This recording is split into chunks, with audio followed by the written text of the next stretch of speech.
नमस्कार, आप देख रहे हैं सी न्यूज भारत और मैं हूं आपके साथ वैष्णवी। वक्त हो चला है न्यूज बुलेटिन का।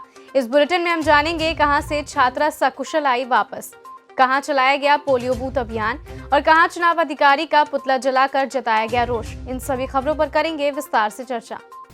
बिजनौर पहुंचे भारतीय किसान यूनियन के नेता राकेश टिकैत सड़क से गुजर रहे शिव भक्तों की सेवा में लिया हिस्सा।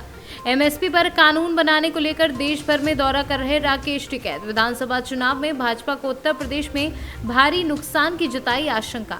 एमएसपी पर कानून बनाने को लेकर किसान यूनियन 13 मार्च को बनाएगी रणनीति। आए आज देखने किसानों की क्या समस्या है। यहाँ पे कांवड़ यात्रा बहुत चल रही है, इनकी क्या दिक्कत इनको हो रही है, तो ये है कि सब शांतिपूर्ण तरीके से चले हुए हैं सबको, और सभी लोगों से अपील है कि शांति बनाए रखें। और जो भी सेवा पड़ती है वो दुकानदार है, गांव के लोग हैं, इनका वो करते रहे, क्योंकि ठंड का भी मौसम है। रात को ठंड भी क्या कहना चाहेंगे आप? मौजूदा राजनीति क्या इलेक्शन होगा भाई, एक दो जगह का रहेगा, निपट जाएगा केस। विधानसभा के चुनाव के परिणाम आएंगे, उसमें क्या कहना आपका? परिणाम ये है, अपनी गिनती ठीक करवा लिया भाई, जिसने वोट दे रखी अपनी जाके गिनती पे 9 तारीख में ही चले जाना, अपना जाकर 9 तारीख में जाकर अपनी गिनती ठीक करवा लिया। ये गिनती में कर सके इनको नुकसान तो रहेगा, जनता तो नाराज है। कितना नुकसान रहेगा सर? बिजनौर से सीनू संवाददाता सलीम हाशमी के साथ अजमल अंसारी की रिपोर्ट। छत्तीसगढ़ में कुर्मी समाज का मुख्यमंत्री होने से ही पता चलता है कि इस समाज का असर राजनीति में भी काफी महत्वपूर्ण है। बालोद जिले के ग्राम जुंगेरा में चंद्र नाहू कुर्मी क्षत्रिय समाज के 52वें अधिवेशन में छत्तीसगढ़ के गृह मंत्री ताम्रध्वज साहू शामिल हुए। उन्होंने कहा कि कुर्मी समाज एक संगठित समाज है और हर समाज को आईना दिखाते हुए साथ लेकर चलने वाला ये समाज अच्छा लगता है। समाज के कार्यक्रम में आज उनका अधिवेशन है और कई सारे सामाजिक अच्छाइयों, बुराइयों और समाज सुधार सहित विभिन्न क्षेत्रों में समाज द्वारा चिंतन मनन किया जाता है। सबको आने का अवसर मिला। छत्रपति शिवाजी महाराज को अपना आदर्श मानते हैं, उनकी जयंती का आयोजन उन्होंने समाज के लोगों ने किया। छत्रपति शिवाजी महाराज को प्रणाम करके समाज के लोगों को मैंने बधाई दी और उन्हें निवेदन भी किया कि आप इसी प्रकार से सामाजिक नेतृत्व करते रहें। माननीय अश्विनी चंद्राकर जी जो लगातार कार्यकाल उनको हुआ है और उनके कार्यकाल में चंद्राकर समाज ने और काफ़ी उन्नति की है। हमारे छत्तीसगढ़ शासन की मंत्री आदरणीय अनिला भेड़िया जी भी मौजूद हैं, उन्होंने भी अपने अनुभव सामाजिक संगठन के और शासन की योजनाओं के हमारे मुख्यमंत्री माननीय भूपेश बघेल जी द्वारा किए जा रहे कार्यों का उल्लेख किया। छत्तीसगढ़ से सीनू संवाददाता खिलावन चंद्राकर की रिपोर्ट। भगवान परशुराम शिक्षा समिति के सदस्यों ने चुनाव अधिकारी का पुतला जलाकर जताया रोष। भगवान परशुराम शिक्षा समिति के आज होने थे चुनाव। सदस्यों ने कहा कि चुनाव अधिकारी सतीश कुमार जोशी द्वारा समिति की चुनाव टालना था और पूर्व नियोजित गत 24 दिसंबर को चुनाव के लिए सेवानिवृत्त जिला शिक्षा धर्मवीर बड़ौदिया को चुनाव अधिकारी का किया गया था नियुक्त। सत्य प्रकाश गौतम जी, आज चुनाव होने थे और आज अचानक से चुनाव रद्द कर दिए गए, तो इसके लिए क्या आपके पास कोई आधिकारिक सूचना थी? नहीं, हमारे पास कोई आधिकारिक सूचना नहीं है, लेकिन हमने काफ़ी दिन पहले जब इनको लगाया तो हमने इनका विरोध प्रदर्शन किया था डिस्ट्रिक्ट रजिस्ट्रार को जाकर, और अखबार में भी इसकी न्यूज़ आई गई थी। प्रेस आज आपको पुतला क्यों जलाना पड़ा? आज हमें पुतला इसलिए जलाना पड़ा कि अचानक इन लोगों ने, हमें कोई इन्फॉर्मेशन नहीं है, वोटर वोट डालने के लिए आए हुए हैं और यहाँ आके देखा तो कुछ भी व्यवस्था नहीं है। जैसे कि पिछले चुनावों में होता रहा है कि प्रेस के माध्यम से या अन्य किसी माध्यम से वोटरों को सूचना दी जाती थी, तो इस बारे से कोई सूचना नहीं, इस बार कोई सूचना नहीं दी गई, ना हमारी कोई मीटिंग बुलाई गई एडमिनिस्ट्रेटर महोदय ने, और ना हमें पूछा गया कि क्या एजेंट चाहिए क्या नहीं चाहिए, ना कोई खाता बदलवाया ना और कुछ किया, कोई इन्होंने प्रक्रिया नहीं की है। किसके इशारे पर इस तरह का खेल हो रहा है? ये हमें लगता है कोई ना कोई इनके ऊपर राजनीतिक प्रेशर है। नहीं, क्यों है? किस कारण लगता है आपको? क्यों ये ऐसा लगता है कि राजनीतिक आदमी है, ये इधर उधर राजनीतिक पार्टियों के साथ घूमता रहता है। परशुराम शिक्षा समिति का राजनीति से कोई लेना देना नहीं, कोई लेना देना नहीं। इस तरह का दबाव क्यों? अब ये तो वही बताएंगे जी, जब सारा समाज इनका विरोध है। पहले ब्राह्मण सभा जिला रेवाड़ी ने भी इनका विरोध किया था और इनको डीआर लगाया था, तो इसको हटवा दिया था। मेरा नाम अजय गौड़ है। मैं भगवान परशुराम शिक्षा समिति का महासचिव पद का प्रत्याशी हूँ। इस संदर्भ के अंदर मैं आपको कानूनी रूपी बात से बताऊंगा। पहले रूप से कानूनी रूप से ये है कि एस.के. जोशी मिड इलेक्शन के बीच में आरओ ही अपॉइंट नहीं हो सकते थे। डीआर ने जो इनका अपॉइंटमेंट किया है वो कानूनी रूप से सरासर गलत है। एस.के. जोशी खुद कानून के जानकार हैं, एक बहुत बड़े पद से रिटायर हैं। इतने बड़े पद से रिटायर होने के बाद भी उन्होंने इस अनैतिक कार्य में डीआर के साथ मिलके ये सारी व्यूह रचना रची है। इस रचना के पीछे कारण क्या है? सतीश जोशी जी जो हैं उनको पहले भी ब्रह्मगढ़ समाज के ऊपर आरओ अपॉइंट किया गया था, लेकिन उनको इस पद से इसलिए हटा दिया गया कि इसी समाज के व्यक्ति रहते हुए तो कहीं ना कहीं पार्शल होंगे। और हमारी वही यही अनुरोध था रजिस्ट्रार महोदय से कि ये हमारे समाज के व्यक्ति हैं, आप इनको मत लगाइए। इनको पहले भी लगाया गया था और हटा दिया गया, लेकिन उन्होंने हमारी बात को सुना नहीं। हमने इस बात की अपील डीसी साहब के यहाँ की। डीसी साहब ने इंक्वायरी कंडक्ट कराई और सर क्या नाम है आपका? Professor SK. त्यागी। सर क्या मामला था जो आज मैं आप एजुकेशन से जुड़ा हुआ व्यक्ति हूँ, शिक्षा समिति का सदस्य रहा। जब ये शिक्षा समिति बनी उस समय हम कहीं स्टैंड नहीं करते थे, ना हमारे पास कुछ था, ना ज़मीन थी, ना कुछ थी। बहुत अथक प्रयास रहे। बूढ़पुर वाले सरपंच साहब का अथक सहयोग रहा, छाजूराम जी का अथक सहयोग रहा, जिन्होंने हमें ज़मीन दी। ज़मीन होने के बाद सब समस्या जब निमट गई, उसके बाद भी 6 साल से हमारी CLU नहीं हुई। सरकार के माध्यम से हरियाणा सरकार के मंत्री मूलचंद शर्मा जी के अथक प्रयास से इस जमीन की CLU होने के बाद जितनी प्रक्रिया होती है वो पूरी हुई। 12A तक हम पहुँचे।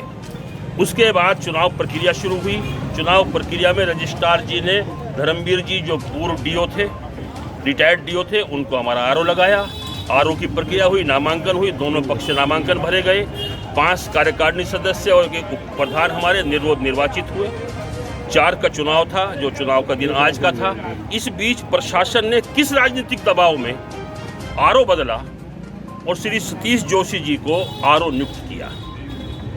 इसके खिलाफ हमने रजिस्ट्रार ऑफिस में भी अपना विरोध दर्ज कराया और उपायुक्त महोदय के पास गए। उन्होंने SDM से इंक्वायरी कराई।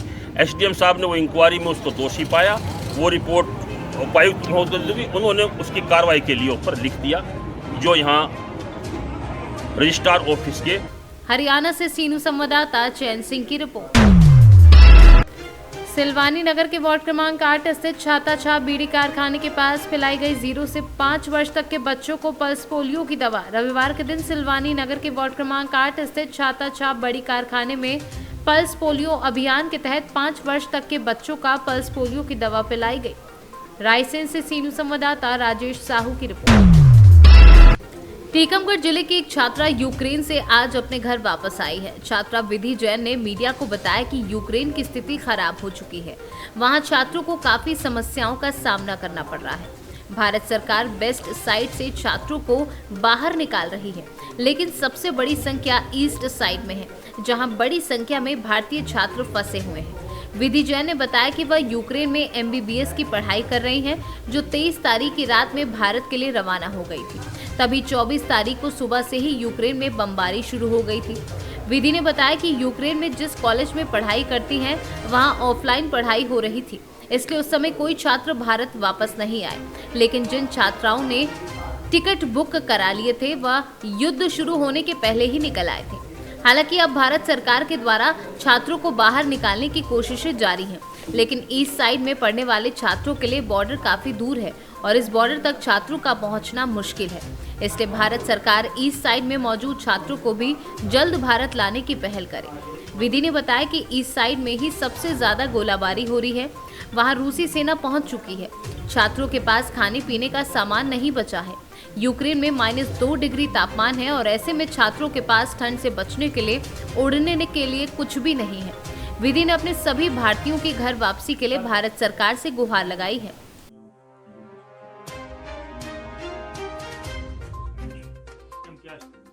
उस टाइम पर तो जब मैं यहाँ पे वापस आई थी, मेरी सुबह 23 तारीख को सुबह 7 बजे की बस थी। मैं वहाँ से निकली और मैं 6 घंटे में एयरपोर्ट पहुँच गई थी। उस टाइम पे सिचुएशन काफ़ी ज़्यादा नॉर्मल थी, कुछ भी इतना पैनिक नहीं था, कुछ भी अटैक की सिचुएशन नहीं थी, ना कोई। उसके बाद जब मैं एयरपोर्ट पहुँची, इसके बाद हाँ, उन्होंने रेड अलर्ट जारी कर दिया था कि रेड अलर्ट स्टार्ट हो गया। वॉर कभी भी स्टार्ट हो सकती है, लेकिन मतलब वॉर वगैरह ऐसा कुछ था नहीं। तो लेकिन जब मैं एयरपोर्ट पहुँची तो मुझे पता चला कि मेरी फ़्लाइट डिले हो चुकी है और मेरी फ़्लाइट हो गई थी रात में रात में 9:40 की फ़्लाइट थी, तो वो हो गई थी रात के 1:50 की अगले दिन की सुबह फ़्लाइट। तो मैं काफ़ी ज़्यादा चिंतित हो गई थी कि मतलब फ़्लाइट कहीं कैंसिल ना हो जाए, या फिर क्योंकि सिचुएशन काफ़ी ज़्यादा बिगड़ती जा रही थी वहाँ पे। तो फिर जैसे ही मैंने बोर्डिंग की और मैं वहाँ से बोर्डिंग करके मैं इंडिया लैंड कर गई थी दिल्ली एयरपोर्ट पे 24 तारीख को शाम में 7 बजे। मैं यूक्रेन में खार्किव में पढ़ती हूँ और वहाँ पे लगभग 5,000 से लेके 8,000 इंडियन छात्र हैं। इसके अलावा भी आपके कई हाँ, उसके अलावा मेरे काफ़ी ज़्यादा दोस्त हैं वहाँ पे। टीकमगढ़ के भी दोस्त हैं और खासकर ऑल अलग अलग कंट्री के, अलग अलग इंडिया के अलग अलग स्टेट के दोस्त हैं। सारे वहाँ पे फंसे हुए हैं, मेट्रो में हैं, कुछ मेट्रो में रह रहे, कुछ बंकर्स में रह रहे। टीकमगढ़ से सीनू संवाददाता गिरीश कुमार खरे की रिपोर्ट। विधानसभा टांडा के ग्राम सभा मुकामपुर देवहट में भाजपा के प्रदेश अध्यक्ष स्वतंत्र देव सिंह पटेल ने प्रत्याशी कपिल देव वर्मा के समर्थन में जमकर गर्जना की। भाजपा प्रदेश अध्यक्ष ने जहां पार्टी की नीतियों का बखान किया, वहीं विपक्षी पार्टियों पर जमकर निशाना साधा।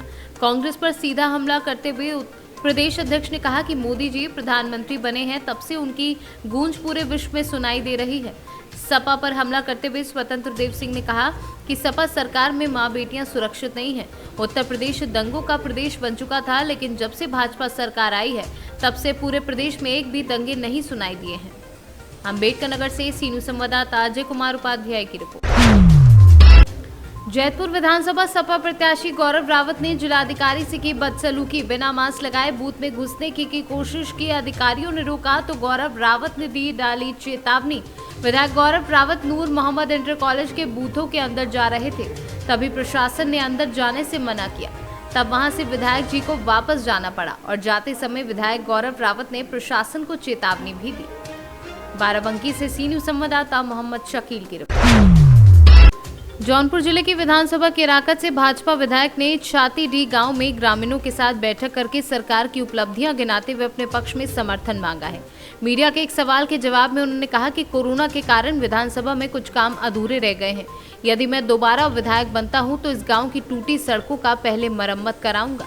जनता बहुत उत्साही है। पिछली सरकार की तुलना में ये सरकार का कार्यकाल लोगों ने देखा है। जितनी ताड़ना, जितना भ्रष्टाचार पिछली सरकार में मिली है, उसे सब उब चुके थे। और ये 5 साल माननीय योगी आदित्यनाथ जी के नेतृत्व में जो 5 साल चला है, जनता इतना खुश है कि उसकी कोई सीमा नहीं। मैं जहाँ भी जा रहा हूँ आप अपरंपार उनका सहयोग मिल रहा है। आपको जनता क्यों चुनी? जनता काम, इतना काम हुआ है, आज तक इतना काम हुआ ही नहीं। केराकत विधानसभा में मात्र 2.5 साल में मैंने 950 करोड़ का काम कर चुका हूँ। इसके पहले के जो विधायक थे, चाहे वो सपा के हो चाहे बसपा के हो, केवल एक वर्ग का ध्यान देते। नहीं, सड़कें टूटी हैं, इसका मुझे अफसोस है। चूंकि निधि मिली नहीं, कोरोना काल में 2 साल से निधि नहीं मिली, इसलिए हम नहीं कर पाए हैं। और मैंने तो कहा है, मैं जिस गांव में जाता हूं पहले सड़क देखता हूं। और आप लोगों ने अगर विधायक बनाया तो पहले निधि का काम इस गांव में इंटरलॉकिंग बनेगा। केराकत के लिए जो बचे हुए काम है वो करेंगे। केराकत अभी हमारा केराकत नगर पंचायत छोटे में सिमटा हुआ है, अब मैं उसको नगर पालिका बनाने जा रहा हूँ। रोडवेज के लिए हमने माननीय मुख्यमंत्री जी से। जौनपुर से सीनू संवाददाता पंकज भूषण मिश्रा की रिपोर्ट।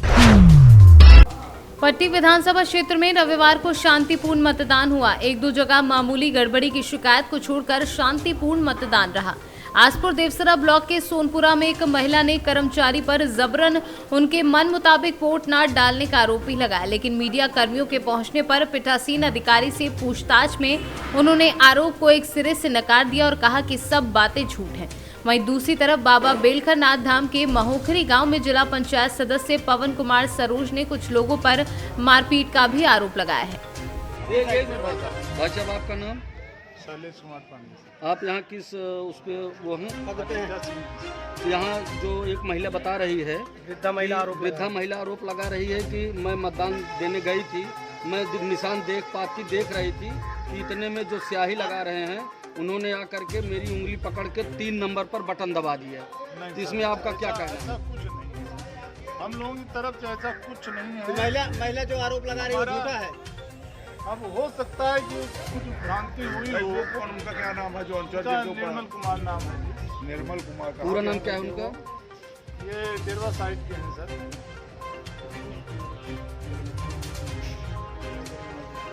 निर्मल कुमार आगे पीछे। मतलब आपकी जानकारी में ऐसी कोई घटना नहीं हुई जो महिला बता रही है? अब मैं नहीं बता वाली है सोनपुरा की रहने वाली है। कहाँ वोट देने गई थी आप? कौन सा बूथ नाम याद है? अच्छा ठीक है, क्या हुआ आपके साथ, क्या घटना हुई? ये हम लखत रहे कि हम बटन देख लेबै तब दबाओ, नंबर देख ले तब दबाओ, तो हाल गए ना हम देखे के आए नहीं, जो ये लगावत है तो बाइन हाल हमारे अंगूरी दबा है। किस निशान के सामने अंगूरी दबाए? तीसरे कौन रहा? कौन सा निशान था आपको कुछ पता है? चुनाव चिन्ह क्या था? 1 नंबर। प्रतापगढ़ से सीनू संवाददाता रोहित जायसवाल की रिपोर्ट।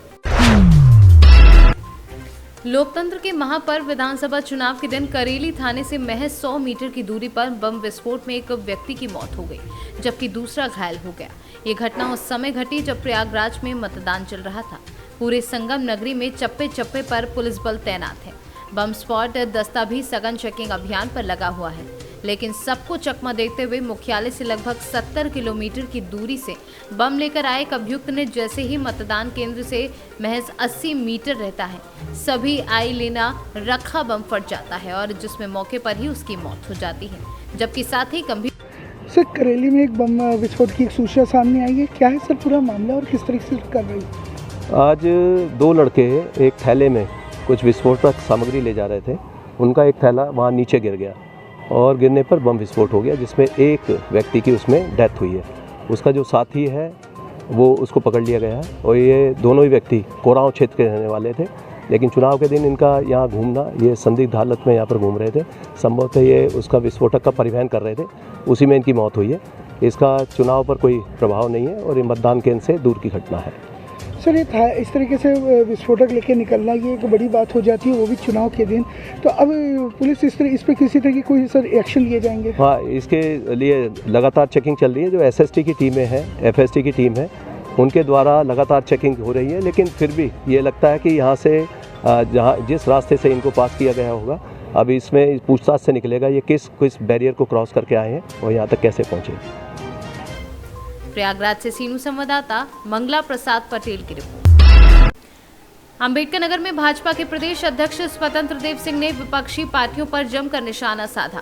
स्वतंत्र देव सिंह ने सपा कांग्रेस पर हमला बोलते हुए कहा कि इन्हीं की वजह से हमारे आराध्य देव श्री राम को 26 वर्षों तक टेंट में रहना पड़ा। सपा ने राम भक्तों पर गोलियां चलवाई तो कांग्रेस ने कोर्ट में हलफनामा दिया कि यहाँ मंदिर नहीं बाबरी मस्जिद था। ऐसे दलों को आप कैसे वोट देंगे? अंबेडकर नगर से सीनू संवाददाता राजकुमार की रिपोर्ट। तुलसीपुर विधानसभा के कांग्रेस प्रत्याशी दीपांकर सिंह के समर्थन में आज कांग्रेस पार्टी की वरिष्ठ प्रियंका गांधी ने तुलसीपुर लाल चौराहा से नई बाजार होते हुए स्वतंत्र भारत के मैदान में अपना रोड शो समाप्त किया और हमारे संवाददाता ने वहां के आए हुए कुछ लोगों से बात की, जिसमें लोगों ने बताया कि दीपांकर हमारे युवा नेता है और हमारे सुख दुख में साथ खड़े रहते हैं। हम क्षेत्रवासी उन्हें बहुत ही पसंद करते हैं। साथ ही में जब कांग्रेस प्रत्याशी दीपांकर सिंह से बात हुई तो उन्हें बताया कि आज हमारे कार्यकर्ता बहुत ही उत्साहित हैं कि देश स्तर की नेता प्रियंका गांधी तुलसीपुर नगर में पहली बार आई हैं। मैं तुलसीपुर नगर के सभी लोगों का आभार व्यक्त करता हूं और आशा भी करता हूं कि वह हमें अपना समर्थन जिस प्रकार आज दिया है आने वाले दिन में भी देंगे। गांधी जी का रोड शो है जिसकी आज अभी थोड़ी देर में शुरुआत होने वाली है। यहाँ पे मैं संकल्प चौराहा और लाल चौराहा के नाम से जाना जाता है, या चौराहा, इसी चौराहे पे मैं उपस्थित हूँ, आपको लेकर आया हूँ। यहाँ पे मैं दिखाऊंगा आपको किस प्रकार से और क्या क्या चीज़ें किस प्रकार से समर्थन लोगों का चल रहा है और लोग समर्थन कर रहे हैं। इसके लिए अभी थोड़ी देर में आप देखेंगे यहाँ प्रियंका गांधी को रोड शो करते हैं। काफ़ी समर्थक भी आए हुए हैं जो कि को देखना चाहते हैं, उनके बारे में जानना चाहते हैं क्या है कैसे है। आइए उन्हीं लोगों से जानते हैं। क्या नाम पड़ेगा सर आपका? सत्यम से। कहाँ से आए हैं? मथुरा बाजार से। यहाँ पे मथुरा बाजार से आए हुए हैं, किस लिए आए? प्रियंका गांधी से मिलने के लिए आए हैं। प्रियंका गांधी जी से मिलने के लिए। किसके समर्थन में आप आए हैं और क्या करने के लिए आए हैं? दीपांकर सिंह के समर्थन में आए हैं। दीपांकर सिंह भैया के समर्थन में आए हुए हैं, जिन्हें यहाँ पे बहुत लोकप्रिय नेता, युवा नेता के रूप में माना जाता है दीपांकर जी। उनके समर्थन में आज प्रियंका गांधी जी यहाँ रोड शो करने वाली है और उसी रोड शो को देखने के लिए सत्यम जी आए हुए हैं मथुरा बाजार में। और कोई है सर? क्या नाम पड़ेगा सर आपका? अविनाश सिंह। कहाँ से अविनाश जी? हम बेलीपुर से। अविनाश जी भैया जी आए हैं बेलीपुर से। जानना चाहेंगे कि आप क्या इच्छा और आशा लेकर आए हैं यहाँ? परिवर्तन करना चाहेंगे। किस प्रकार का परिवर्तन चाह रहे हैं आप? हमारे यहाँ बलरामपुर से सीनू संवाददाता शक्ति वर्मा की रिपोर्ट। चौपारण में जिला विधिक सेवा प्राधिकार हजारीबाग के निर्देशन में प्रखंड मुख्यालय सभागार में विधिक सेवा सशक्तिकरण शिविर का आयोजन रविवार को किया गया। शिविर कार्यक्रम का उद्घाटन मुख्य अतिथि न्यायिक दंडाधिकारी प्रियंका चोपड़ा, विधायक उमाशंकर अकेला, बीडीओ प्रेमचंद सिन्हा व अन्य लोगों ने संयुक्त रूप से दीप प्रज्वलित कर किया। चौपारण से सीनू संवाददाता मुकेश कुमार सिंह की रिपोर्ट। जनपद झांसी के ब्लॉक बंगरा के गांव पडरा में 20 फरवरी को आर्थिक तंगी कर्ज में डूबे किसान ने फांसी लगाकर आत्महत्या कर ली थी, जिसके बाद आज उत्तर प्रदेश किसान कांग्रेस के प्रदेश अध्यक्ष शिव नारायण सिंह परिहार ग्राम पडरा पहुंचकर परिजनों को ढांढस बांधते हुए हर संभव मदद की बात कही और उत्तर प्रदेश शासन प्रशासन से मृतक किसानों के परिजनों को 5 लाख की राहत राशि की मांग की। क्या नाम है भैया? कौन सा गाँव? कैसे घटना घटी है? क्या हुआ? रात को उसमें काजूबाज भी था, लड़की की टेंशन में शादीशुदा के लिए घर भी देखते थे, इस वजह से अपना हमारा काजूबाज था। 3-4 लाख रुपये अपने मांगता था, इस वजह से मुझसे गांव वालों को भी नहीं बताया, किसी को नहीं बताया, इस वजह पता नहीं अपनी आत्महत्या कर ली उसने। कौन थे आपके भाई? मेरे भाई थे मजली वाले। Bureau report C news. फिलहाल इस बुलेटिन में इतना ही। देश दुनिया की तमाम बड़ी खबरों के लिए देखते रहें सी न्यूज़ भारत।